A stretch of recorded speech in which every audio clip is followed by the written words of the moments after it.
ఏ ఒక్క ఎంపీ సీటును ఆషామాషిగా తీసుకోవద్దు. రాష్ట్రంలో పక్కాగా 14 సీట్లు గెలుస్తున్నాం. కాంగ్రెస్ నేతలతో CM PCC chief Revanth Reddy నామినేషన్ల కన్నా ముందే బూత్ లెవెల్ కమిటీలు వేసుకోండి. జాతీయ మేనిఫెస్టోను ఇంటింటికి తీసుకెళ్లండి. కరువుపై బీఆర్ఎస్ విష ప్రచారం, దాన్ని తిప్పికొట్టండి. ప్రభుత్వం కూల్తదని కేసీఆర్ కలలుగంటుండు. హైదరాబాద్లోనూ బీఆర్ఎస్ పని అయిపోయింది. జిహెచ్ఎంసీ మేయర్ వచ్చారు. ఇక బీఆర్ఎస్ ఎమ్మెల్యేలు వస్తున్నారు.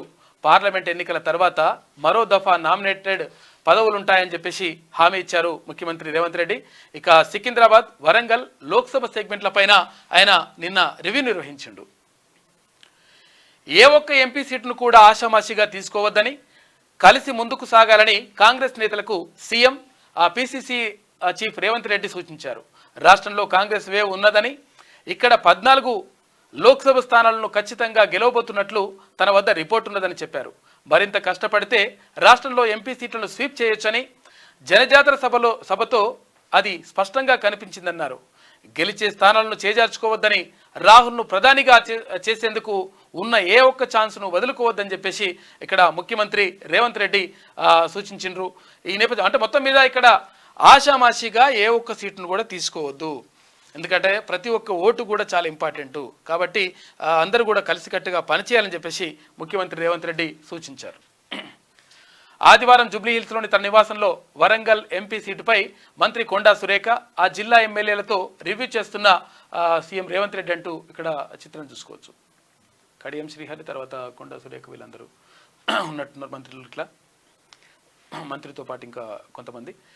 కాంగ్రెస్లో చేరిన భద్రాచలం ఎమ్మెల్యే తెల్లం. మొత్తం మీద ఇప్పుడు అనుకున్నట్టుగానే జరిగింది. అయితే పొంగులేటి శ్రీనివాస గతంలో కూడా చెప్పిండు, అంటే ఎలక్షన్స్కి ముందే చెప్పిండు, ఇది ఉమ్మడి ఖమ్మం జిల్లాలో 10 ఎమ్మెల్యే స్థానాలకు 10 ఎమ్మెల్యే స్థానాలు కూడా మేము గెలిచి చూపిస్తామనేటువంటి మాటను చెప్పిండు.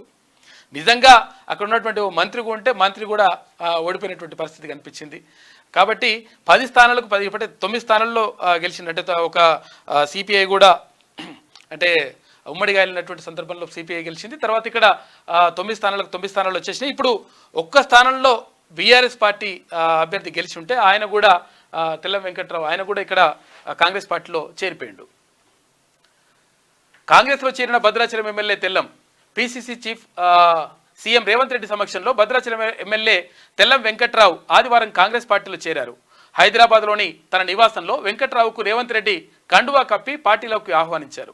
వెంకట్రావు వెంట మంత్రి పొంగులేటి శ్రీనివాసరెడ్డి, ఇల్లెందు ఎమ్మెల్యే కోరం కనకయ్య ఉన్నారు. గత అసెంబ్లీ ఎన్నికల్లో ఖమ్మంలో బీఆర్ఎస్ నుంచి గెలిచిన ఏకైక ఎమ్మెల్యే తెల్లం వెంకట్రావు కావడం గమనార్హం. ఇప్పుడు ఆయన కాంగ్రెస్ గూటికి చేరడంతో ఉమ్మడి ఖమ్మం జిల్లాలో బీఆర్ఎస్ మొత్తం కూడా ఖాళీ అయిపోయింది. రాష్ట్రంలో కూడా గదే పరిస్థితి నెలకొంటుందంట.